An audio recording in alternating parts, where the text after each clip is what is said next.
ውድ የቻናላችን ቤተሰቦች የሰዓቱን የብርሃን ዜናዎችን እናስደምጣችኋለን። አብራችሁ እንድትቆዩ በአክብሮት እንጋብዛለን። ሰላም ጤና ይስጥልን። በመላው ዓለም የምትገኙ የብርሃን ሚዲያ ተከታታዮቻችን ለሰዓቱ የደረሱንን መረጃዎች ወደ እናንተው እናቀርባለን። ቻናላችን ሰብስክራይብ፣ ሼር እያደረጋችሁ አብሮነታችሁን እንድታሳዩን እንጠይቃለን። ወደ ዜናዎቹ እናልፋለን። በሱዳን በተነሳው ጦርነት ከ200 ሺህ በላይ ሰዎች ተፈናቀሉ። የሱዳን መንግስት ባለስልጣን እንዳስታወቀው በሱዳን ጦርና በፈጣን ድጋፍ ኃይሎች RSF መካከል በተነሳ ጦርነት ምክንያት ከኩርሙክና ከቀይሳን ከተሞች እንዲሁም ከሌሎች የሰማያዊ አባይ ግዛት አካባቢዎች ከ200 ሺህ በላይ ሰዎች ተፈናቅለዋል። ባለፈው ሳምንት በRSF የሚመራው የታሲስ ጥምረት ከኢትዮጵያ ድንበር አጠገብ የሚገኙትን ኩርሙክና ቀይሳን ስትራቴጂካዊ ከተሞች መቆጣጠሩን ካወጀ በኋላ ከፍተኛ የስደት ማዕበል ተከስቷል። ተፈናቃዮቹ ወደ ደን አካባቢዎች በተለይም ወደ ዳማዚንና ሮሴርስ ከተሞች ተጉዘዋል። የሰማያዊ አባይ ግዛት የበጎ ፈቃድ መመለስና ተፈናቃዮች ኮሚሽን ኮሚሽነር ሐሽም ኦርታ ለአሽረቅ አልአውሳት እንደገለጹት ጦርነቱ ከፈነዳ ወዲህ ከኩርሙክ ቀይሳንና ሌሎች ከተሞች የተፈናቀሉት ሰዎች ቁጥር ከ200 ሺህ በላይ ደርሷል። እነዚህ ሰዎች እጅግ አስቸጋሪ በሆኑ ሰብአዊ ሁኔታዎች ውስጥ እየኖሩ መሆኑንም ገልጸዋል። ከባድ ዝናብ፣ የምግብና የመጠለያ ቁሳቁስ እጥረት እንዲሁም የእርዳታ አቅርቦት ችግር የተፈናቃዮቹን ሁኔታ እያባባሱ ነው። ነፍሰ ጡር ሴቶች እና አረጋውያን ለብዙ ቀናት በቆየው አስቸጋሪ የስደት ጉዞ ላይ ሲሞቱ ተስተውሏል። በዳማዚን ዙሪያ በሚገኙ የስደተኞች መጠለያዎችና መቀበያ ማዕከላት በ10 ሺዎች የሚቆጠሩ ሲቪሎች ተሰብስበዋል። አብዛኛዎቹ ሴቶችና ህፃናት ናቸው።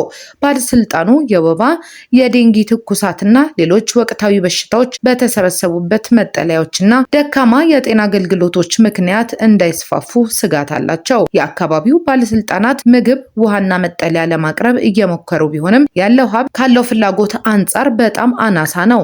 ዓለም አቀፍ ድርጅቶች አስቸኳይ እርዳታ እንዲያደርሱም ጥሪ ቀርቧል። ሰሜን ኮሪያ ከ80 እስከ 120 የሚደርሱ የኒውክሌር ጦር መሳሪያዎች እንዳሏት የደቡብ ኮሪያ መከላከያ ሚኒስትር ገለጹ።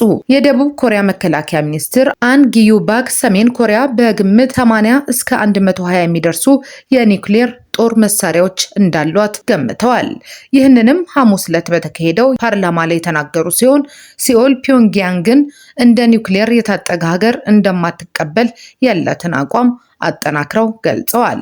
ሚኒስትሩ በብሔራዊ ምክር ቤት የመከላከያ ኮሚቴ ሙሉ ምክር ቤት ላይ ለህዝብ ኃይል ፓርቲ ተወካይ ሱንግ ኢል ጆንግ የአሜሪካ ፕሬዝዳንት ዶናልድ ትራምፕ ሰሜን ኮሪያ 57 የኒውክሌር ጦር መሳሪያዎች አሏት በሚለው የቅርብ ጊዜ መግለጫ ላይ ምላሽ ሲሰጡ ነበር። ጥያቄውን በመመለስ ሚኒስትሩ በአጠቃላይ ቁጥሩን ከ80 እስከ 120 መካከል እንገምታለን፣ ነገር ግን ትክክለኛ ቁጥር ለመስጠት ገደቦች አሉ ብለዋል። ትራምፕ ኢራንን የሚረዱ ሀገራት በኢኮኖሚ ቅጣት አስፈራርተዋል። ፕሬዚደንት ዶናልድ ትራምፕ ኢራንን በኢኮኖሚ ለማግለል ያለመ ዘመቻ ማጠናከራቸውን አስታውቀዋል። ተቋማቸው ወይ ኩባንያቸው ለቴህራን የገንዘብ ወይም የሎጂስቲክስ ድጋፍ የሚሰጡ ሀገራት በቅጣት እንደሚያጠቁ አስጠንቅቀዋል። በትሩዝ ሶሻል የተባለው ማህበራዊ ሚዲያ ገጻቸው ላይ ባወጡት መልእክት ትራምፕ ይህንን ተነሳሽነት ከየትኛውም ሀገር ጋር ተደርጎ ከሚታወቀው በላይ አጥፊ የኢኮኖሚ እርምጃ ብለው ገልጸው ታይቶ በማይታወቅ መጠን የኢኮኖሚ ጦርነትና መገለል እንደሚያካትትም ገልጸዋል። ትራምፕ አዲስ ምን እገዳዎች እንደሚጣሉ ወይም እንዴት ተግባራዊ እንደሚደረጉ አልገለጹም። የገንዘብ ተቋማቱ፣ ንግድ ድርጅቶቹ፣ አየር ማረፊያዎቹ ወይም የመንግስት አካላቱ ለኢራን ማንኛውም አይነት እገዛ የሚፈቅድ ሀገር ራሱ ከፍተኛ የኢኮኖሚ መዘዝ ይጠብቀዋል ሲሉም ጽፈዋል። ትራምፕ የነዳጅ ኮንትሮባንድ ማዘዋወር፣ የገንዘብ ልውውጥ መስመሮች፣ የጥሬ ገንዘብ ዝውውር፣ የመለዋወጫ ቤቶች፣ የመርከብ ምዝገባዎችና ኢራንን ለመደገፍ የሚያገለግሉ ግንባር ቀደም ኩባንያዎች ወዲያውኑ እንዲቆሙ ጥሪ አቅርበዋል። ቴህራን ከዋሽንግተን ጋር ስምምነት ለመድረስ ያገኘችውን እድል አላሟላችም ብለው የገለጹት ትራምፕ የአሜሪካ አጋሮች ሀገራቱን ለማግለል በሚደረገው ጥረት እንዲተባበሩም አሳስበዋል። የቀድሞ የመከላከያ ሚኒስትር በዩክሬን ምርጫ እንዲካሄድ ጥሪ ያቀረቡ። የቀድሞ የዩክሬን የመከላከያ ሚኒስትር ሚካይሎ ፌዶሮቭ የጦርነት ጊዜ ምርጫ እንዲካሄድ ጥሪ ያቀረቡ ሲሆን ይህም ሩሲያ ሙሉ በሙሉ ወረራ ካካሄደችበት ከ3 ዓመታት ወዲህ በዘለንስኪ ፕሬዝደንትነት ላይ የተደቀነ ትልቁ ፍክክር ተደርጎ ተወስዷል። ፌዶሮቭ ባለፈው ማክሰኞ በዩቲዩብ ላይ ባሰራጩት መልእክት ዲሞክራሲ በሩሲያ ታግቶ ሊያዝ አይገባም ብለዋል። አክለውም ዩክሬን እየተዋጋች ያለችው በእርግጥም ነፃ የአውሮፓ ሀገር ሆና ለመቀጠል ስለምትፈልግ ነው ሲሉም ተደምጠዋል። እንደ አውሮፓውያን አቆጣጠር በ2022 ጦርነት ከተቀሰቀሰ ወዲህ ዩክሬን በወታደራዊ አዋጅ ስር ሆና ትገኛለች። ይህም ማለት ምርጫዎች ታግደዋል ማለት ነው። ፌዶሮቭ ከተሾሙ ከ6 ወራት በኋላ ባለፈው ወር ሳይታሰብ ከመከላከያ ሚኒስትርነታቸው መባረራቸው የሚታወስ ሲሆን መባረራቸው በመላው ሀገሪቱ ተቃውሞችን ቀስቅሷል። ፌዶሮቭ የመከላከያ ሚኒስትር በነበሩበት ወቅት ሚኒስቴሩን በማንቃት ሙስናን በመታገልና መረጃዎችን በመጠቀም በግንባር ላይ ያለውን አፈጻጸም ለማሻሻል በመስራት ምስጋና ተችሯቸዋል። የእሳቸው ከኃላፊነት መነሳትና በጦር ኃይሎች ጠቅላይ አዛዥ አሌክሳንደር ሲርሲክ መካከል ከተፈጠረው ውጥረት ጋር የተያያዘ እንደሆነም ይታመናል።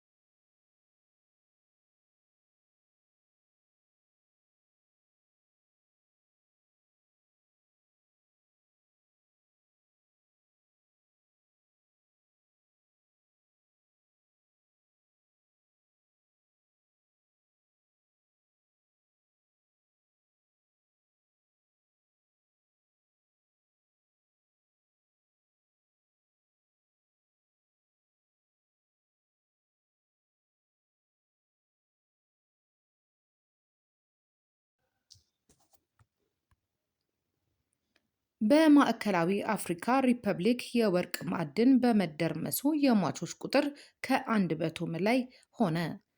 ከ100 በላይ ደረሰ። በማዕከላዊ አፍሪካ ሪፐብሊክ በባህላዊ መንገድ በሚቆፈር የወርቅ ማዕድን ላይ ባጋጠመ ከባድ የመደርመስ አደጋ ከ100 በላይ ሰዎች ሕይወታቸውን ማጣታቸው ተረጋገጠ። አደጋው የተከሰተው ደካማ መዋቅራዊ ድጋፍ ባላቸውና ደረጃቸውን ባልጠበቁ የማዕድን ጉድጓዶች ውስጥ ሲሆን ድንገተኛ የመሬት መንሸራተትና የዋሻ መደርመስ በርካታ ሰራተኞችን ሳያስቡት አፍኗቸዋል። እስካሁን ከ100 በላይ አስክሬኖች ከፍርስራሹ የወጡ ቢሆንም በአየር እጥረትና በከባድ አፈር ተሸፍነው አሁንም በጨለማ ጉድጓዶች ውስጥ የተከበቡና ያሉበት ያልታወቀ በርካታ ሰዎች በመኖራቸው የሟቾች ቁጥር ከተገለጸው በላይ ሊጨምር እንደሚችል ስጋት ተደቅኗል። በአካባቢው በቂ የዘመናዊ መሳሪያዎች አለመኖርና የመሬቱ አቀማመጥ አስቸጋሪነት የማዳን ስራውን እጅግ ፈታኝ አድርጎታል። በሀገሪቱ በርካታ ዜጎች ለከባድ የኢኮኖሚ ችግር በመጋለጣቸው የደህንነት መመሪያዎችን የማይከተሉ አደገኛ የባህላዊ ማዕድን ጉድጓዶች ውስጥ ለመስራት የሚገደዱ ሲሆን ይህም ተመሳሳይ አደጋዎች በተደጋጋሚ እንዲከሰቱ ምክንያት ሆኗል። በአሁኑ ወቅት በአካባቢው የፍለጋና የማዳን ስራው ተጠናክሮ የቀጠለ ሲሆን የአካባቢው ባለስልጣናትና የሕክምና ባለሙያዎች ሁኔታውን በትኩረት እየተከታተሉት ይገኛሉ።